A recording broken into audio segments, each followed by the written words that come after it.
150 करोड़ की आबादी वाले इस देश में 80% लोग जिस धर्म को मानते हैं, जिस धर्म में त्योहारों का अपना एक खास अलग महत्व है, उन त्योहारों को अब इसी धर्म के कुछ ठेकेदारों ने नफरत फैलाने का जरिया बना दिया है। आपस में प्यार, खुशियां और संस्कार बांटने वाले हमारे त्योहार अब इन ठेकेदारों ने हाईजैक कर लिए हैं अपनी दुकानदारी चलाने के लिए। जहां जहां मुमकिन है वहां वहां त्योहारों का स्वरूप बदलकर उसे अपनी सहूलियत के हिसाब से एक वल्गर, एक घिनौना चेहरा दिया जा रहा है। एक ऐसा रूप दिया जा रहा है जिसके पीछे इन त्योहारों की बेसिक अच्छाई, उसकी सादगी, उसकी खूबसूरती कहीं खो गई है।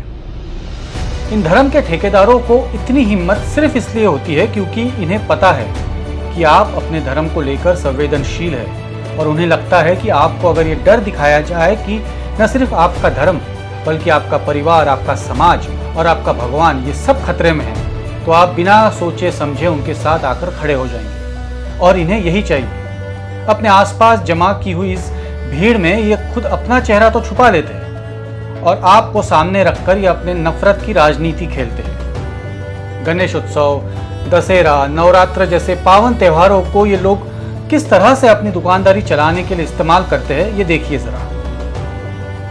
इस तस्वीर में जो सज्जन है वो एक गणेशोत्सव मंडल में आने वाले हर दर्शनार्थी को वक्फ बोर्ड संशोधन कायदे के लिए समर्थन देने की मांग कर रहा था।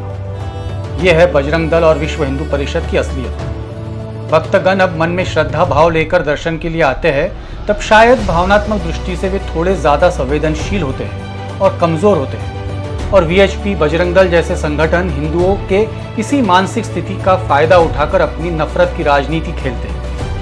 इन्हें आपकी भक्ति या श्रद्धा से कोई लेना देना नहीं। इन्हें बस मुसलमानों के खिलाफ आपके मन में जहर घोलना है, आपको डराना है ताकि इनकी दुकानदारी चलती रहे। ये जो दूसरी तस्वीर है ये मेरे ही शहर में एक बड़े से चौक में दशहरे के दिन एक बड़े से होर्डिंग पे लगी हुई थी। इनमें जो चेहरे हैं वो भी स्थानिक भाजपा के ही नेता है। जो बातें अकेले में भी कभी मन में आए तो शर्म महसूस होनी चाहिए, ऐसी घटिया बातें अब खुलेआम बीच बाजार ऐलान करने की बेशर्मी तक ये लोग आ गए हैं।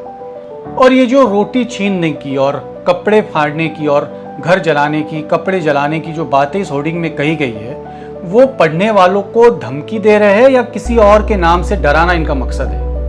और ना तो पुलिस कुछ करती है ना ही प्रशासन। हर त्योहार को बस नफरत के खेल में बदल डाला है इन लोगों ने। इनकी सोच में जो गंदगी की बदबू है वो धीरे धीरे पूरा समाज सड़ा रही है। अब भाजपा के इंदौर के एक बड़े नेता नवरात्रि को लेकर क्या कहते हैं वो सुनिए। तो जो भी आए प्रवेश के पूर्व गोमाता गोमूत्र पिए तो गरबा पंडालों में प्रवेश।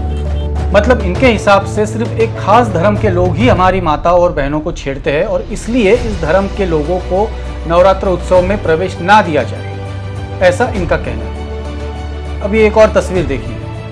ये किसी हिंदू जन जागृति समिति का अध्यक्ष है। इसका कहना है कि देश में महिलाओं पर बढ़ते अत्याचार की वजह से नवरात्र के मंडप और गरबे में सिर्फ हिंदुओं को प्रवेश मिलेगा। मतलब मुसलमान और बाकी गैर हिंदुओं की वजह से अत्याचार बढ़े हैं, जो इन्हें बैन करने की घटनाएं कम हो जाएगी। मतलब हिंदू किसी महिला पर अत्याचार नहीं करते, सिर्फ मुसलमान और बाकी धर्म के करते हैं। कहाँ से आती है ये सड़ी गली सोच?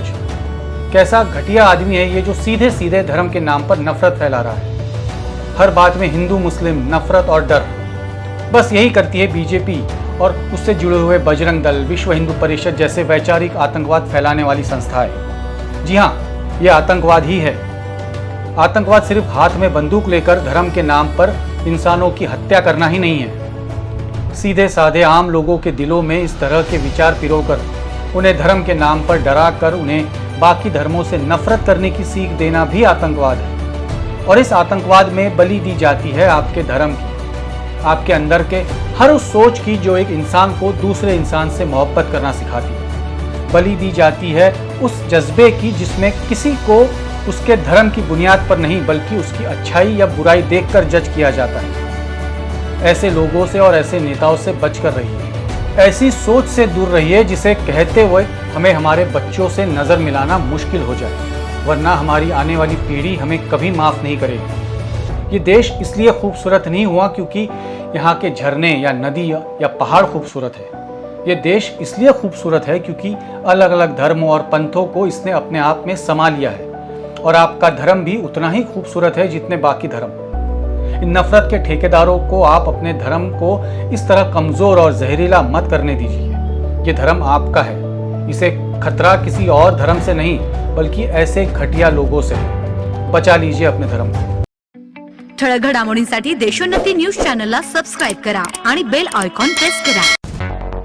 मुंबई, पुणे, नागपूर, मराठवाडा असो का विदर्भ, राजकीय, सामाजिक, शैक्षणिक क्षेत्र असो का क्रीडा, सर्वच घडामोडीचे विश्लेषण पाहायला विसरू नका। फक्त देशोन्नती न्यूजवर।